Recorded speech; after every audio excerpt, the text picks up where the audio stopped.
Welcome back to The Beat. I'm your host, Sean, talking a little bit more about interviewing for jobs. So you've applied and you've been accepted for an interview. Congrats on getting that far. I would say that you're the exception to the rule right now, since jobs are few and far between. So if you do finally get yourself an interview, I would hope that you would be prepared. So here are a couple tips that I think you should have.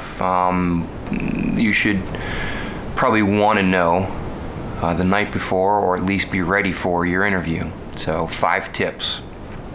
Your first tip would be better dress for success.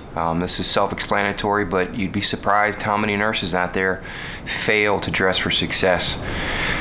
The majority of our colleagues will wear scrubs, like myself, to work.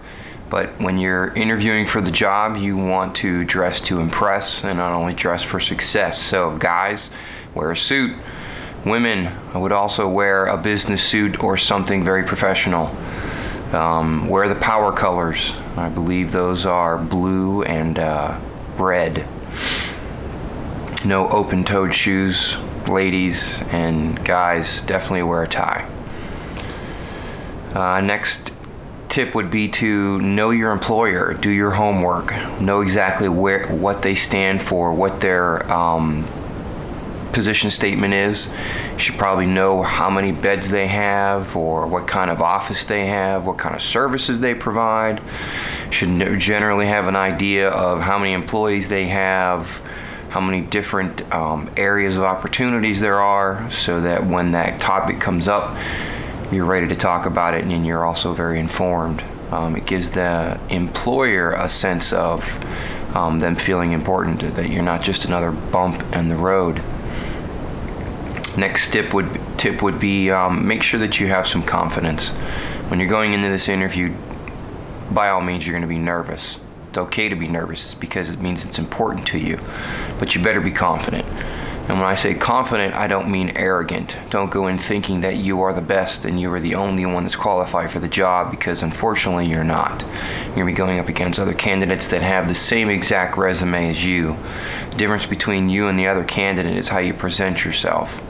How professional are you? How prepared are you? How well spoken are you? Next tip I would give would be to be honest. When they ask you the tough questions, you better be honest. For instance, are you willing to work nights? Are you willing to work days? Are you willing to be flexible with your hours? How do you feel about workplace violence? How do you feel about bullying when it comes to nurses? How do you feel about the rapport that physician and nurses have? You should be honest about these things. And last but not least, you need to be prepared. Be prepared for those tough questions, like, you know, what are your plans for the next 5 years? What are your plans for the next 2 years? Why did you choose them as an employer? I would definitely not say just because you're the only ones that had opportunities, or you're the only facility that had job opportunities, or that there were only vacancies in their facility. You need to make sure that you're willing to step outside your comfort zone. Going into the job, while I think you have an idea of what job you want to do, you might want to think about what job you're willing to accept. Just remember that this first interview, this first job, or if this is like the 3rd interview or the 10th interview, you have to treat each one like it's the one and only one. In this job market today, while I know it's fierce, don't be desperate. Make sure you're going into the interview knowing what you want. Best of luck out there. It's a jungle.